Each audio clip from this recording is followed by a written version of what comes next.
মানপুর গ্রামে কালীপুজো উপলক্ষে ভক্তদের ঢল, বসেছে মেলা।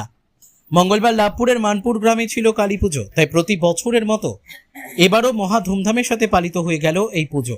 বিভিন্ন হরিনাম সংকীর্তন ও বাদ্যযন্ত্র সহযোগে মিরাটি গ্রামের বেনেপাড়ার মাকে শোভাযাত্রা সহকারে ওই গ্রামে নিয়ে আসা হয়। এরপর সেখানেই স্থানীয় কালী মন্দিরে প্রবেশ করার পর আয়োজিত হয় বিশেষ পুজো অর্চনা। এমনকি ওই মন্দিরের মধ্যে থাকা একটি কালী মূর্তির কাঠামোটি ও শ্রদ্ধার সাথে পূজিত হয়ে থাকে। এদিন এই পুজোর শুভ উদ্বোধন করলেন লাভপুরের নবনির্বাচিত বিধায়ক দেবাশিস ওঝার স্ত্রী মিতালি ওঝা। তিনি বলেন, আমার স্বামী সবেমাত্র বিধায়ক হয়েছেন, তাই প্রশাসনিক কাজের ক্ষেত্রে কলকাতায় থাকার ফলে গ্রামবাসীদের মান রাখতে আমি এই পুজোর উদ্বোধন করে সকলের পাশে থাকার চেষ্টা করলাম।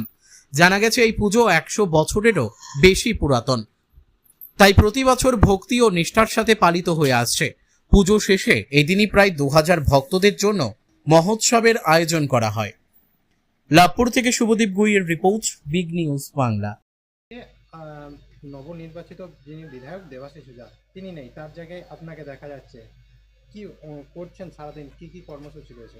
সারাদিন তো উনি ব্যস্তই, সকালে বাড়ি থেকে বেরিয়ে যান, এখন তো বাইরেই আছেন কলকাতায়, তো আসতে পারবেন না বলে সবাই ওরা ধরেছে মায়ের পুজোটা যাতে আমরাও থাকতে পারি সেখানে ওনার অনুপস্থিতিতে, সেই জন্য আমাদের এখানে আসা। মাকে এইভাবে নিয়ে আসার পুজো হবে, আমরা না থাকবো না, সেই জন্য আমাদের এখানে আসা।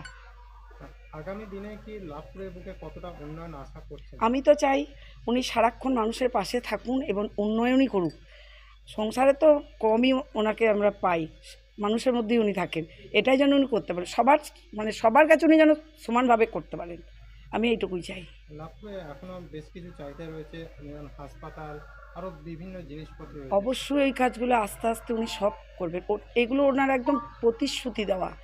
হসপিটাল হবে, রাস্তাঘাট, জলের ব্যবস্থা, যেসব গ্রাম অঞ্চলে জলের এখনও ব্যবস্থা নেই, সারাক্ষণ এগুলো নিয়ে উনি ভাবেন এবং এগুলো উন্নয়ন তো উনি করবেনই, ওনার এটা একদম প্রতিজ্ঞা। এই পুজো ঘিরে কি কোনো উৎসব অনুষ্ঠানের আয়োজন করা হয়?